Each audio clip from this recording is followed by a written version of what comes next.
Chapitre 41, Perek Mem Aleph, première leçon. Perek Mem Aleph, Bram. Tsarech liyot les zikaron tamid, il faut toujours avoir à l'esprit, en mémoire, de manière à ce qu'à n'importe quel moment, on puisse réveiller ce souvenir.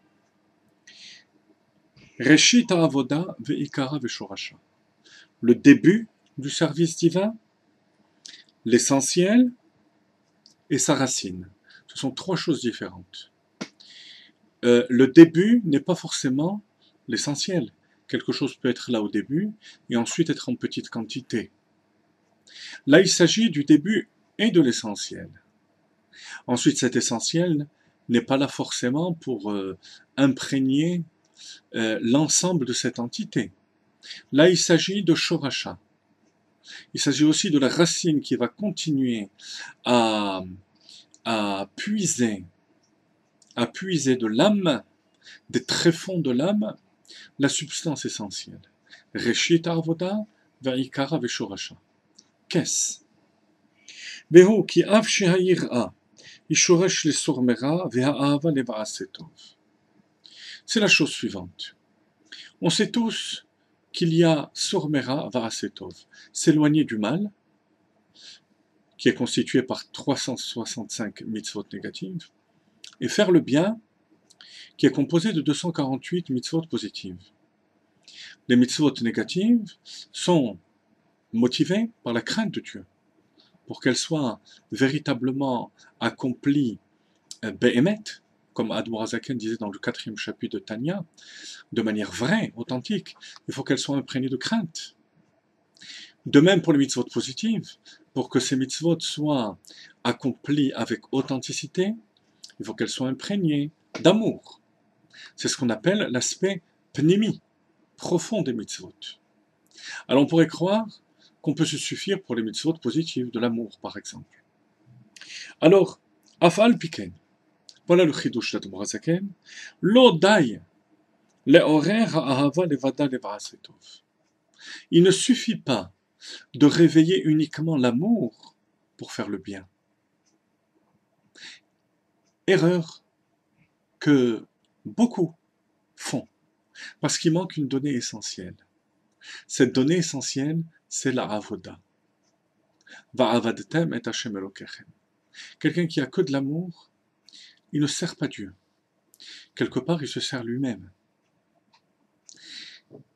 Il n'y a que la crainte qui provoque l'annulation du juif à Kadosh Baruch Hu, qui fait qu'il devient un Eved Hashem, un serviteur de Dieu. C'est l'essentiel de ce qu'on veut faire ressortir dans cette première partie du Perek Mem Aleph.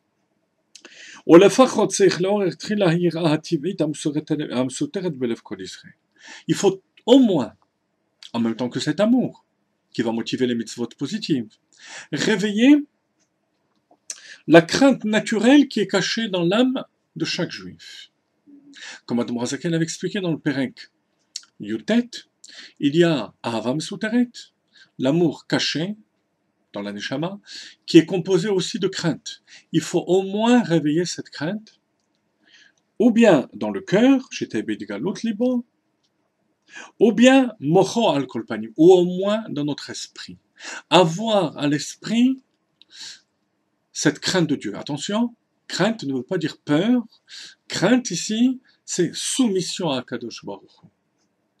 Je fais le bien, j'aime Dieu, je mets les tefilines, j'aime mon prochain, je lui rends service, j'accomplis la mitzvah de Ve'ahavta l'ereacha kamocha. Pourquoi? Parce que je suis soumis à Kadosh Baruch Hu, parce que je me soumets à Dieu. Ça, c'est la crainte basique sans laquelle notre avoda, avodat Hashem, n'est pas une avoda, ne s'appelle pas servir Dieu. Et cette réflexion est la suivante. Réfléchir à la grandeur de Dieu.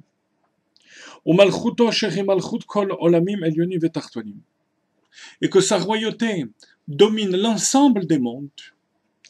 Il faut s'imaginer dans notre esprit. De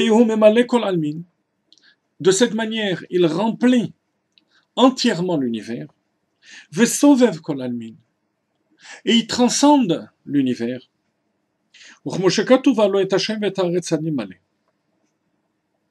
Ça s'arrête pas là. Parce que là, il s'agit d'une soumission impersonnelle. Il faut que ça nous concerne, que cette grandeur de Dieu nous concerne.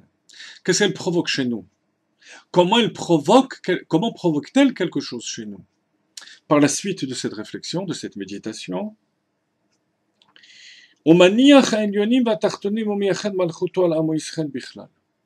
Akadosh Baruch Hu qui remplit les mondes, qui transcende les mondes, va mettre de côté toute cette puissance, toute cette omniprésence, pour devenir le roi.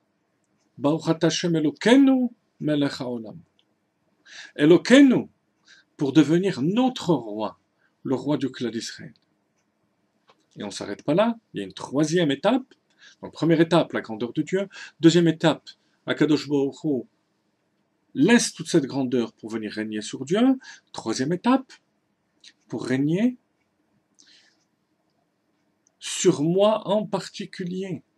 Yosef, Yitzhak, David, sur chaque personne, chaque juif en particulier, Akadosh Baruch Hu unit sa royauté. C'est la Mishnah qui dit dans Sanhedrin que tout un chacun est tenu de dire que le monde a été créé pour moi. Sans moi, sans mon annulation et ma soumission à Akadosh Baruch Hu n'est pas entièrement roi sur l'univers. Donc ça dépend de moi. Et